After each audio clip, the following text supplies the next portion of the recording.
দেখো, লা লিগার শুরু থেকেই বার্সেলোনার একটা দাপট আমরা দেখতে পাচ্ছি। এরপরে বার্সেলোনা আস্তে আস্তে জায়গা ছেড়ে দিছে রিয়াল মাদ্রিদের জন্য। এরপরে দাপট দেখতে পাচ্ছি কিছুদিনের জন্য অ্যাটলেটিকো মাদ্রিদ, তারাও কিন্তু জায়গা ছেড়ে দিছে।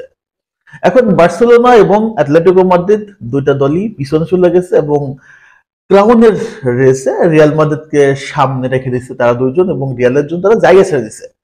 এবং রিয়াল মাদ্রিদ একদম অসাধারণ কামব্যাক, এবং তারা কিন্তু লা লিগার বর্তমানে টেবিল টপার। অ্যাটলেটিকো মাদ্রিদের চেয়ে 5 পয়েন্ট আগে আছে, 5 পয়েন্ট। অপরদিকে যদি দেখি যে বার্সেলোনার চেয়ে প্রায় 10 পয়েন্ট আগে আছে, অ্যাটলেটিকো মাদ্রিদের চেয়ে মেবি হচ্ছে 4 পয়েন্ট আগে আছে। সো এই মুহূর্তে এসে রিয়াল মাদ্রিদ একটা স্বস্তি এবং সুন্দর একটা পজিশন কিন্তু লা লিগাতে আসলে বিল্ড আপ করতেছে এবং বিল্ড আপ করে ফেলছে। অ্যাট দ্য সেম টাইম এই জিনিসটাই কিন্তু দেখবা যে চ্যাম্পিয়ন লিগে ঘটবে, যে লিভারপুল, আর্সেনাল যারাই সামনে থাকে, বার্সেলোনা যারাই সামনে থাক, রিয়াল মাদ্রিদ যখনই কোয়ালিফায়ারটা করে ফেলবে তখন দেখবা সবাই আস্তে আস্তে আস্তে আস্তে রিয়ালের জন্য জায়গা ছেড়ে দেবে। বিকজ রিয়াল মাদ্রিদ যে কি জিনিস, কখন কি করে সেটা আমরা সবাই জানি। কথা আছে না, উস্তাদের মার শেষ রাত্রে, সো রিয়াল মাদ্রিদের মার শেষ রাতে, এটা আমরা দেখতে পাবো। এখন চলো গতকালকে ম্যাচ নিয়ে কথাবার্তা বলি। রিয়াল মাদ্রিদ এবং রিয়াল ভ্যালাদোলিদের সাথে যে ম্যাচটা ছিল, সেখানে রিয়াল মাদ্রিদ একটা বৃহৎ জয় পাইছে 3-0 গোলে। এই ম্যাচটাতে বড় জয় হতে পারতো আরো বেশি, সেখানে হয় নাই, বাট 3-0 গোলে যায়। এবং এই ম্যাচটাতে কিলিয়ান এমবাপ্পে একটা ক্লিনিক্যাল হচ্ছে হ্যাটট্রিক করছে। দেখো, এই ম্যাচটাতে তুমি এমবাপ্পেকে দেখবা ম্যান অফ দ্য ম্যাচ হয়েছে, দেখবা এমবাপ্পে 3টা গোল করছে, কিন্তু এই ম্যাচটার পার্শ্ব নায়কটা ছিল হচ্ছে রদ্রিগো গোয়েজ। রদ্রিগো গোয়েজের যে অসাধারণ পারফরমেন্স, এইটা কিন্তু ভুলে গেলে চলবে না। নায়কের ভূমিকাটাই, নায়ক যে গোলগুলো করছে তাকে মনে রেখে কিলিয়ান এমবাপ্পে এই সিজনে টানা 9টা ম্যাচে ম্যান অফ দ্য ম্যাচ হয়েছে। গতকালকে ফার্স্ট হ্যাটট্রিক করলো রিয়াল মাদ্রিদের সাদা জার্সিতে।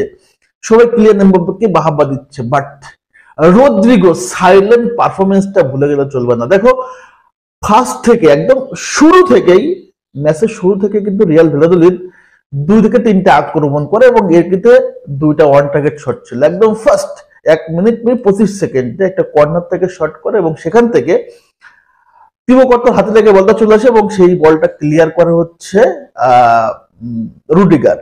এরপরে তারা আরেকটা ওয়ান টার্গেট শট করে, সেখান থেকে তারা ওইখানে সীমাবদ্ধ, এবার আর গোল করতে পারে নাই। এরপরে রিয়াল মাদ্রিদের দাপট। ফার্স্ট গোলটা রিয়াল মাদ্রিদ দিছে 30 মিনিট, এবং যে গোলটা দিছে সেই গোলটা তৈরি করছে কে, তৈরিটা করছে কে?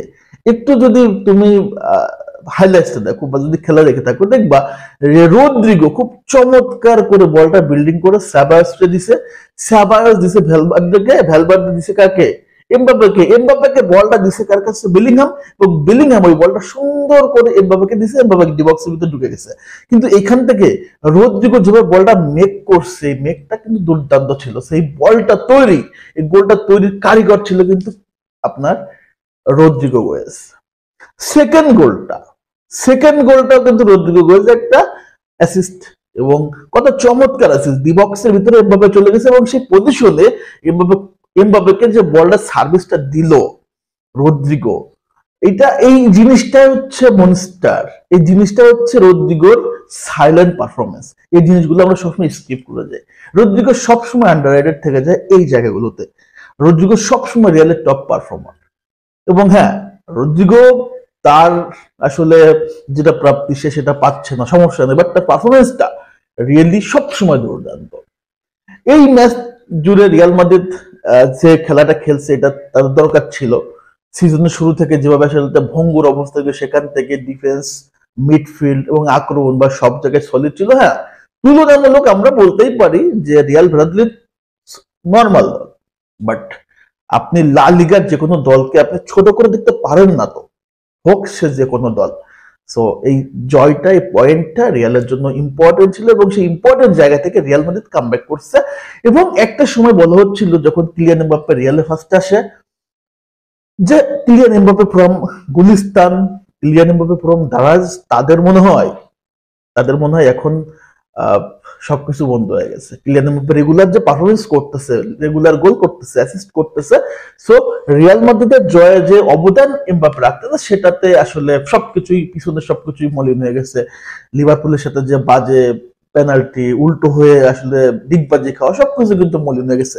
এবং সিজন শেষে দেখবা এই কিলিয়ান এমবাপ্পে লা লিগা চ্যাম্পিয়ন লিগ জিতছে, এবং যারা যারা টোল নিয়ে ব্যস্ত ছিল তারা তারা পেছনে পড়ে আছে। সো রিয়ালের আরো একটা দুর্দান্ত এবং কার্লো আনচেলত্তির এই যে টিমটার ভেতর থেকে যে চমৎকার রেজাল্ট বের করে নিয়ে আসা, এটা কিন্তু দুর্দান্ত। এবং সেটা কিন্তু day by day Carlo Ancelotti প্রমাণ করে দিচ্ছে। সো গতকালকে ম্যাচ নিয়ে তোমাদের আসলে মতামতটা কি? কিলিয়ান এমবাপ্পের ফার্স্ট হ্যাটট্রিক নিয়ে তোমাদের মতামতটা কি? এবং রদ্রিগোর সাইলেন্ট পারফরমেন্সটা নিয়ে মতামত কিন্তু কমেন্টস করে জানিয়ে দেওয়া। সবাইকে ধন্যবাদ। আল্লাহ হাফেজ।